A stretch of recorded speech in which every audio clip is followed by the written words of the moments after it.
വിശദമായ വാർത്തകളിലേക്ക്. NH-85 നേര്യമംഗലം മുതൽ വാളറ വരെയുള്ള സ്ഥലം വനഭൂമിയാണ് തർക്കത്തിൽ നിർത്തിവച്ചിരിക്കുന്ന ഹൈവേ വികസനം പുനരാരംഭിക്കുവാൻ സർക്കാർ ഉത്തരവിട്ടു. 14.5 കിലോമീറ്റർ സ്ഥലം വനഭൂമിയാണെന്ന് സ്വകാര്യ വ്യക്തി നൽകിയ ഹർജി പരിഗണിച്ചാണ് നിർമ്മാണം നിർത്തിവച്ചത്. ഈ നിർമ്മാണ നിരോധനത്തിനാണ് ഇപ്പോൾ സർക്കാർ പച്ചക്കൊടി കാണിച്ചിരിക്കുന്നത്. NH-85 നേര്യമംഗലം മുതൽ വാളറ വരെയുള്ള സ്ഥലം വനഭൂമിയാണെന്ന തർക്കത്തിൽ നിർത്തിവച്ചിരുന്ന ഹൈവേ വികസനം പുനരാരംഭിക്കാൻ സർക്കാർ ഉത്തരവിട്ടത് ഹൈറേഞ്ച് വികസനത്തിന് ഊന്നലാകും. 14.5 കിലോമീറ്റർ സ്ഥലം വനഭൂമിയാണെന്ന് സ്വകാര്യ വ്യക്തി നൽകിയ ഹർജി പരിഗണിച്ചാണ് നിർമ്മാണം നിർത്തിവച്ചത്.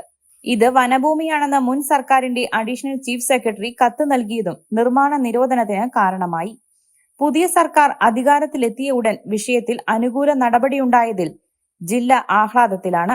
ടൂറിസം വികസനത്തിന് മുതൽക്കൂട്ടാകുന്ന സർക്കാർ വിധിക്ക് ഡീൻ കുര്യാക്കോസ് MPയുടെയും ദേശീയപാത സംരക്ഷണ സമിതിയുടെയും അതിജീവന പോരാട്ടവേദി പ്രവർത്തകരുടെയും സജീവ ഇടപെടൽ നിർണായകമായി. നിർമ്മാണ പ്രവർത്തനങ്ങൾ ഉടൻ പുനരാരംഭിക്കുമെന്ന് ഇവർ പറയുന്നു. വനംവകുപ്പിന്റെ എതിർപ്പിനെ മറികടന്ന് 2024 മാർച്ചിലാണ് കൊച്ചി മുതൽ മൂന്നാർ വരെയുള്ള പാതയുടെ നവീകരണ ജോലികൾക്ക് MP ഇടപെട്ട് കേന്ദ്ര ദേശീയപാത വിഭാഗം 980 കോടി രൂപ അനുവദിച്ചത്. എന്നാൽ നേര്യമംഗലം മുതൽ വാളറ വരെയുള്ള ദൂരം വനംവകുപ്പിന്റെ തടസ്സവാദങ്ങളെ തുടർന്ന് ഒഴിവാക്കി ശേഷിക്കുന്ന ഭാഗത്തെ നവീകരണ ജോലികൾ ആരംഭിക്കുകയായിരുന്നു. വനംവകുപ്പിന്റെ തടസ്സവാദങ്ങളെയും പരിസ്ഥിതി പ്രവർത്തകന്റെ ഹർജിയെയും തുടർന്നാണ് നവീകരണ ജോലികൾ തടസ്സപ്പെട്ടത്. വനംവകുപ്പിന്റെ സഹകരണം തേടി ഡീൻ കുര്യാക്കോസ് MP പലതവണ വനംവകുപ്പ് NH ഉദ്യോഗസ്ഥരുടെ യോഗം ഇടുക്കി കളക്ടറേറ്റിലും തിരുവനന്തപുരത്തും വിളിച്ചു ചേർത്തിരുന്നു.